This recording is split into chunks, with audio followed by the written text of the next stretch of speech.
한빛장로교회 김사무엘 목사입니다. 오늘은 디모데후서 4장 9절에서 12절의 말씀을 가지고 상처는 은혜로만 치유됩니다 하는 제목으로 은혜를 나누도록 하겠습니다. 한 사람이 깊은 분노와 상처를 가지고 세상을 살다가 그 상처를 치유하지 못하고 죽어가고 있습니다. 그 곁에서 아내와 아들, 딸, 며느리, 사위가 임종을 지키고 있는데 이분이 마지막 순간까지 그 분노와 한을 사귀지 못했든지 갑자기 온몸을 뒤틀면서 욕설을 퍼붓고 이놈들아 하며 고함을 치면서 세상을 떠나갔습니다. 참 불행한 사람이죠. 치유되지 못한 마음의 상처 때문입니다. 만약에 우리가 얼굴에 상처를 입었다면 우리는 관심을 가지고 그 상처를 회복하기 위한 노력을 기울일 것입니다. 그러나 어떤 의미에서 우리 마음에 있는 상처는 눈에 보이는 신체의 상처 이상으로 더 깊고 더 아픈 흉터를 남깁니다. 부정적인 사고, 원망, 파괴적인 비판, 냉소적인 삶의 자세, 증오, 반항, 이러한 모습을 보이는 사람들의 의식의 밑바탕에는 예리한 상처가 있게 마련입니다. 하나님의 말씀 히브리서 12장 15절에서는 이렇게 말씀하고 있습니다. 너희는 하나님의 은혜에 이르지 못하는 자가 없도록 하고 또 쓴뿌리가 나서 괴롭게 하여 많은 사람이 이로 말미암아 더럽게 되지 않게 하며, 여기서 쓴뿌리라는 말이 우리 마음의 깊이 파인 상처를 의미합니다. 바로 이 쓴뿌리를 잘라내야 합니다. 마음의 상처를 치유해야 합니다. 그렇지 않으면 이 쓴뿌리가 자라서 하나님의 형상을 따라 하나님의 모양대로 창조하시고 생육하고 번성하여 땅에 충만하라, 땅을 정복하라고 복 주신 인생이 완전히 망가져 버려 욕하고 한탄하고 죽어갈 수밖에 없습니다. 이번에는 이 마음의 상처를 치유하고 이 쓴 뿌리를 잘라낸 사람 한 사람을 소개하고자 합니다. 바로 모라비안 기독교 공동체의 창시자인 진젤돌프입니다. 이 진젤돌프는 독일의 한 제국 장관의 아들로 태어나 어린 시절을 보냈습니다. 그러나 소년기에 아버지의 죽음과 어머니의 재혼으로 인해 방황의 길을 걷기 시작했습니다. 그래서 그는 발길이 닿는 대로 이곳저곳을 떠돌아다니게 되었는데, 한 번은 그가 디셀도르프의 한 미술관에서 화가인 도메니코 페티가 그린 내 너를 위하여 피 흘려 주었건만 너 나를 무엇 주느냐 하는 강명이 달린 십자가에 달리신 예수 그리스도의 모습을 보면서 회심하게 됩니다. 성령님께서 이 진젤돌프를 크게 감동하신 것입니다. 내 너를 위해 피 흘려 주었건만 너 나 무엇을 주느냐. 그는 그 자리에서 무릎을 꿇고 말았습니다. 그리고 그는 훗날 기독교 역사의 한 획을 그은 모라비안 교도의 기독교 공동체를 세워 그 뿌리에서 경건주의가, 그 뿌리에서 요한 웨슬레와 감리교 그리고 구세군이 나왔습니다. 이런 진젤돌프를 한순간에 변화시킨 것이 바로 은혜였습니다. 내 너를 위하여 몸 버려 피 흘려 내 죄를 속하여 살 길을 주었다. 너 위에 몸을 주건마 너 무엇 주느냐. 너 위에 몸을 주건만 너무어 주느냐. 문제는 은혜입니다. 여러분, 우리는 하나님으로부터 너무 많은 은혜를 받았다는 것을 아십니까? 문제는 우리가 그 엄청난 은혜를 깨닫지 못한다는 것입니다. 마태복음 18장에 보면 예수님께서 한 비유를 통해서 우리가 받은 엄청난 은혜에 대해서 말씀하십니다. 어느 날에 한 왕이 있었습니다. 그가 종 한 사람에게 빚을 주었습니다. 그러나 갚을 길이 없어서 왕에게 나아가 말합니다. 왕이시여, 제가 아무리 노력해도 왕의 빚을 갚을 길이 없습니다. 심지어 제 몸과 제 아내와 제 자식들을 다 팔아도 그 빚을 갚을 수 없습니다. 왕이시여, 한 번만 용서해 주십시오. 제가 제 가족이 평생 왕을 종으로 섬기겠나이다. 왕은 그 종을 불쌍히 여겨 빚을 탕감해 주었습니다. 그런데 그가 왕으로부터 1만 달란트를 탕감받고 나오는 길에 자기에게 100달러라는 빚을 진 친구를 만난 것입니다. 이 친구 역시 가난해서 빚을 갚을 수 없었습니다. 그러나 이 종은 지금 자기가 왕으로부터 불쌍히 여김을 받아 1만 달란트를 탕감받고 나온다는 은혜를 잊어버리고 그 친구의 멱살을 잡고 노발대발하며 왜 빚을 갚지 않느냐며 그를 감옥으로 끌고 갔습니다. 왕이 그 소식을 듣고 대노했습니다. 아니 내가 1만 달란트나 되는 빚을 탕감해 주었는데 자기는 100데나리온도 못 되는 그것을 탕감하지 못해? 여봐라, 당장 그놈을 잡아 감옥에 가두어라. 남도 불쌍히 여기지 않으니 나도 그를 불쌍히 여기지 않겠노라. 이 이야기를 통해 발견되는 키워드가 있습니다. 바로 은혜입니다. 우리가 너무 쉽게 1만 달란트라는 말을 입에 오르내지만 사실 그 가치가 얼마나 큰지를 알게 되면 그야말로 억하고 열린 입을 다물지 못할 것입니다. 1데나리온은 당시 노동자 한 사람이 하루 일해서 받는 폼싹으로 요즘처럼 미니멈 웨이지가 시간당 10불을 한다면 8시간 일해서 받는 80불 이상이 1데나리온입니다. 그런데 1달란트는 6,000데나리온을 말합니다. 그러니까 노동자가 6,000일, 1년에 300일을 일한다면 20년 동안 일해서 한 푼도 쓰지 않고 그대로 모은 돈이 1달란트가 되고, 현재 미니멈 웨이로 계산해 보니까 제 계산기로는 안 돼요.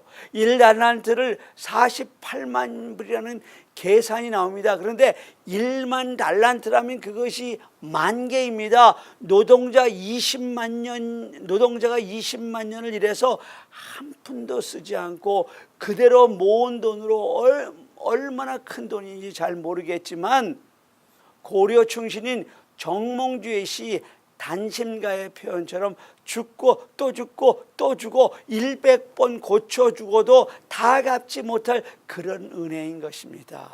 그래서 이 종이 받는 은혜를 완전한 은혜라 그러는 겁니다. 우리가 하나님의 은혜로 말미암은 그 은혜야말로 완전한 은혜입니다. 우리 주님이 십자가에 나타난 극적인 용서의 사건을 한번 주목해 보십시다. 자기의 양발과 양손에 못 박던 그 무지몽매했던 로마 군인들과 자기를 십자가에 매달고 온갖 조롱하는 성난 폭도들과 민중들을 바라보시면서 우리 주님이 이렇게 기도하십니다. 아버지여, 저희를 사하여 주옵소서. 자기가 하는 것을 알지 못함이니이다. 여러분, 그 폭도들이, 그 성난 민중들이 예수님께 용서를 구한 것이 아니지 않습니까? 우리 주님은 그들이 용서를 구하기 전에 벌써 용서하셨습니다. 우리가 이런 엄청난 은혜를 받고 이 은혜를 또 살아왔습니다. 그런데 왜 당신은 형제의 작은 잘못을 용서하지 못하십니까? 그가 당신에게 찾아와서 손이 발이 되기까지 빌지 않으면 용서하지 않으시려고 하십니까? 그렇다면 당신이 믿는 신앙이란 과연 무엇입니까? 나에게 모욕을 주고 기분 나쁘게 하고 중상모략한 그 사람이 먼저 사과하지 않으면 말도 하지 않기로 굳게 결심하셨습니까?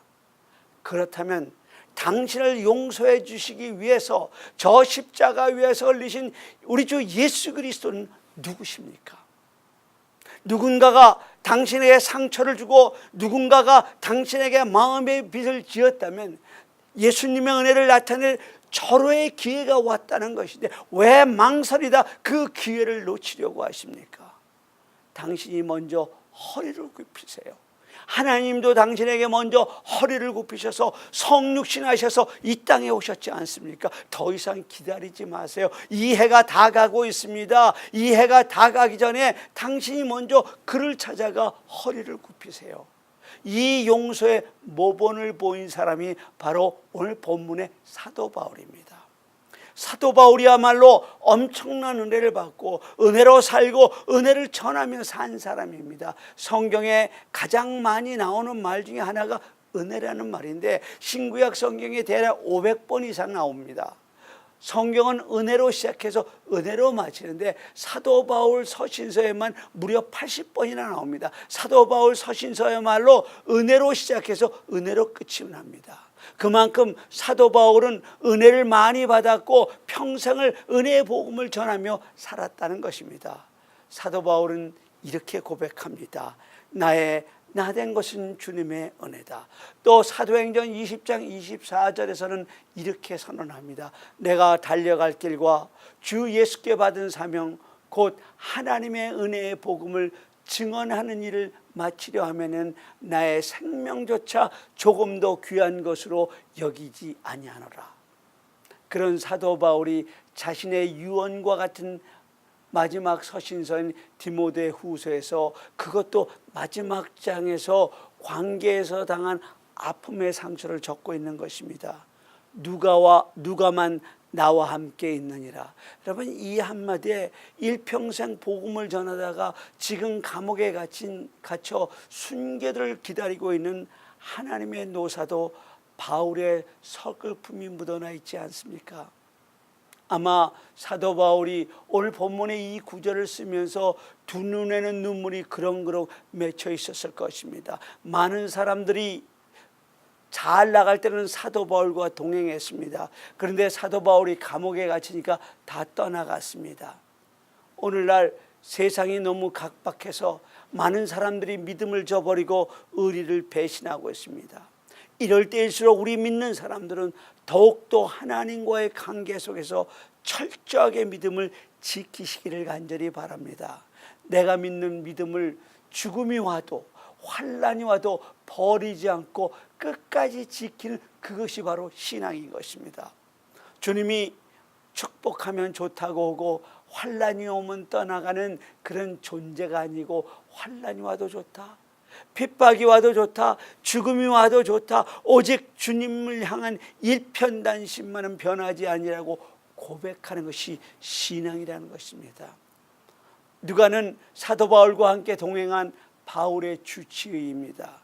당시에는 의사가 귀하던 시절이고 또 의사는 헬라의 지성인이었습니다. 그럼에도 불구하고 누가는 의사로서의 모든 영혼을 다 포기하고 사도 바울을 돕는 것이 하나님의 일을 하는 것이지 하는 생각을 가지고 바울을 따랐던 것입니다. 그는 로마로 향하던 알렉산드리아호가 지중해에서 유라굴로라는 광풍을 만나는 시련 속에서도 바울과 함께 있었고 로마 옥중의 고달픈 생활 속에서도 바울 곁을 떠나지 않고 끝까지 지켰습니다. 그래서 누가만 나와 함께 있느니라 하는 그 말씀 속에는 또한 누가에 대한 감사의 눈물이 담겨져 있는 것입니다. 제가 이 한빛교회에서 지난 18년간을 목회하면서 허물도 많고 정말 부족한 저의 내외를 격려하면서 이 교회를 떠나지 않고 저를 도와주시는 여러분을 볼 때 고마움의 눈물을 금할 수가 없습니다. 우리 교회처럼 한 성도가 귀한 교회는 들어올 때는 잘 모르지만 한 성도가 교회를 떠날 때는 담임 목사인 저에게 얼마나 큰 충격이 오는지 모릅니다. 그래서 절대로 안 되지만 연약한 종이기에 때로는 미움도 생기고 원망도 생겨 그것이 상처로 남을 때가 있다는 것입니다. 어떤 교회의 성도 중 한 사람이 몸이 아파 병원에 입원을 했습니다. 목사님이 병원에 신방했을 때도 의사도 환자도 대수롭지 않게 생각하고 큰 문제가 없으니 곧 태어날 것이라고 하는 말을 듣고 왔습니다. 그런데 병이 악화되어 한 달 만에 그분이 돌아갔습니다. 목사님은 크게 충격을 받았습니다. 아무리 생각해도 죽을 병이 아닌데 죽었기 때문입니다. 그래서 목사님은 생각했습니다. 아, 누구에게나 마지막이 있구나. 그리고 그 마지막은 아무도 모른다. 만일 내가 한 달밖에 살지 못한다면 나는 어떻게 할 것인가.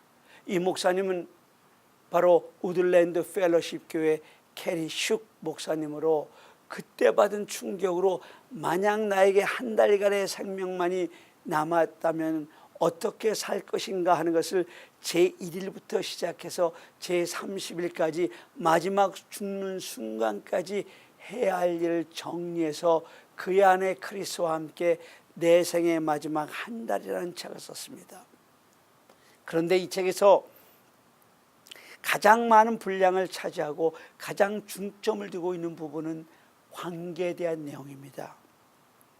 하나님은 우리를 관계적인 존재, 서로에게 속하기를 갈망하는 사회적인 피조물로 주변 사람들과 사회적, 정서적으로 친밀한 관계를 갖도록 고안하시고 그런 존재로 창조하셨는데 우리의 이기적인 욕심 때문에 그런 우리의 열망이 오염되어 자신만 알고 자신만을 위해 살아가면서 서로에게 상처를 주는 존재로 타락해 가고 있다는 것입니다.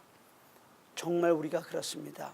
우리는 사랑하고 싶고 사랑받는 존재로 살아가고 싶지만 어느 틈엔가 우리는 내 이기적인 욕심으로 그 사랑을 구실 삼아 상대방을 속박하고 아프게 하고 상처를 주며 또 지난 11달을 우리가 살아왔습니다. 그렇다면 이제 한 달밖에 남지 않은 이때 이런 우리 개인과 집단의 모든 상처를 치유하고 회복해야 하지 않겠습니까? 그러면 어떻게 그것이 가능할까요? 물론 우리는 할 수 없습니다. 은혜로만 가능합니다. 우리가 하나님이 우리를 먼저 용서해 주셨다는 그 은혜를 깨달을 때만이 진정한 용서가 가능해집니다. 결국 해답은 하나님의 은혜라고 하는 것입니다. 이것을 잘 아는 사람, 은혜의 사람 바울이 디모데에게 내가 올 때 마가를 데려오라고 한 것입니다. 11절을 제가 읽겠습니다. 누가만 나와 함께 있느니라. 내가 올 때 마가를 데리고 오라. 그가 나의 일에 유익하느니라. 제가 설교에서 여러 차례 언급한 것처럼 마가는 바울이 1차 전도여행 때 바나바와 동행을 하면서 생질, 즉 바나바 조카인 마가와 동행을 했는데 중도의 마가는 예루살렘으로 돌아가 버렸습니다.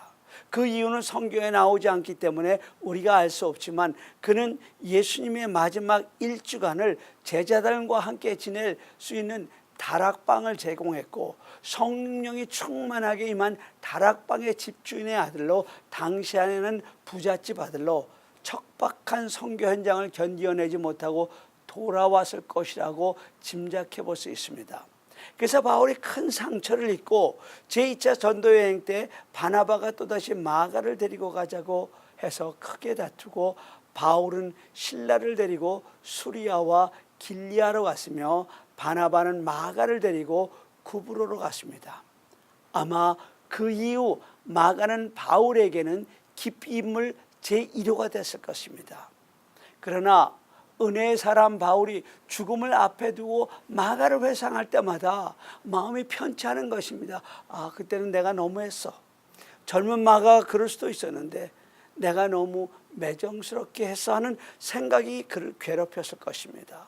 그래서 사도 바울이 이렇게 말합니다. 네가 올 때 마가를 데리고 오라. 그가 나의 일에 유익하느니라. 이제 와서 마가를 데려다가 복음을 전하는 선교사로 쓰는데 유익할까요? 많은 도움을 될 수는 있겠죠. 그러나 바울에게는 마가의 그 일이 그동안 부담이 되어 있었기 때문입니다.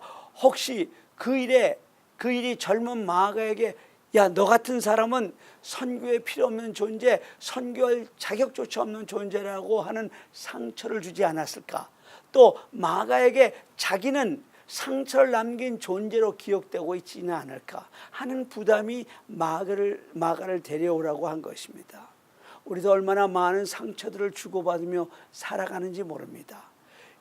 그러니까 툭하면 상처를 받았다고 입버릇처럼 말하지 않습니까? 그 상처가 그 상처인지 아니면 상처를 받았다는 것이 내가 삐쳤다는 것인지 모르지만 틀림없는 사실은 은혜를 받으면 그런 불병이 싹 들어간다는 것입니다. 그래서 은혜를 받아야 합니다. 우리 삶에 있는 마음의 상처는 하나님의 은혜가 임해야만 해결됩니다.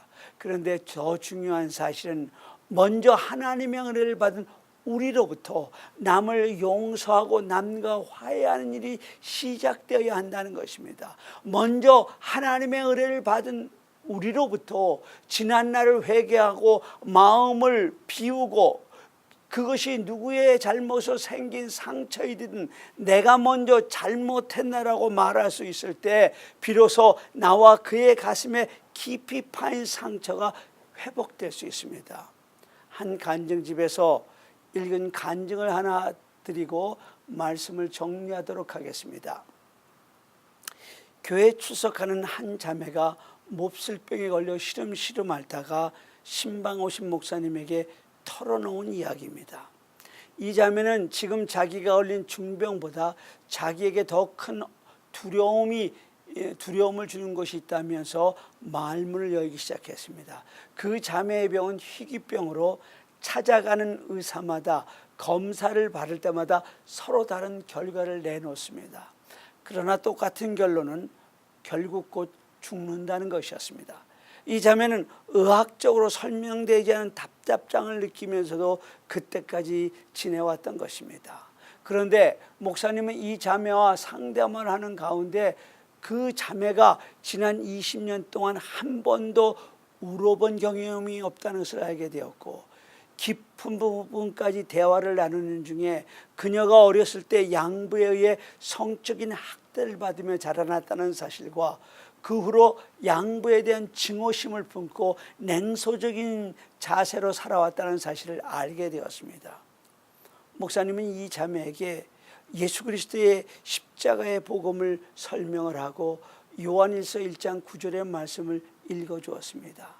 만일 우리가 우리 죄를 자백하면 그는 미쁘시고 의로우사 우리 죄를 사하시며 우리를 모든 불의에서 깨끗하게 하실 것이고, 이 자매는 목사님과 함께 무릎을 꿇고 주님의 십자가의 은혜를 붙잡고 기도하면서 처음으로 자기 마음속 깊이 묻혀 있었던 그 쓴뿌리, 양부를 향한 원망과 증오의 감정들을 하나님 앞에 토해냈습니다. 그리고 그를 주님의 이름으로 용서한다고 선언하고는 20년 만에 처음으로 엉엉 소리를 내어 울기 시작했습니다. 놀라운 사실은 이 자매가 이렇게 기도를 마친 후로 그녀의 육체를 괴롭히고 있던 그 병이 뿌리로부터 깨끗함을 입었다는 것입니다. 물론 그 자매가 어떻게 치유가 된 것에 대한 의학적인 설명을 할 능력을 제게는 없고 간단한 간증으로도 알 수 없습니다. 그러나 분명한 사실은 마음 속에 자리 잡고 그 자매를 평생 괴롭히던 그 독버섯 같은 쓴뿌리들, 원망과 증오 같은 상처들을 용서라는 칼로 도려내니까 그녀를 괴롭히고 있던 그 병이 뿌리로부터 깨끗하게 나았다는 것입니다. 여러분, 이게 바로 은혜의 능력입니다. 이 2017년도도 이제 한 달밖에 남지 않았습니다. 들뜰 마음으로 시작했던 2017년도도 이제 곧 영원히 돌아오지는 못할 과거 속으로 흘러갈 것입니다. 그러나 우리는 또 새해 2018년을 맞이했다고 설레는 마음으로 또 한 해를 시작하겠죠. 그러나 우리 인생의 계절은 한 번 지나가면 다시 돌아오지 않습니다. 봄이 지나고 여름이 가고 가을이 지나면 겨울이 오고 끝나버리지 인생의 겨울 다음에 절대로 인생의 봄이 다시 오지 않습니다. 우리의 인생에 겨울이 오기 전 사랑하십시오. 이 해가 가기 전 서로에게 은혜를 끼치기를 간절히 바랍니다. 상처는 은혜로만 치유되기 때문입니다. 우리 다 같이 기도드리시겠습니다.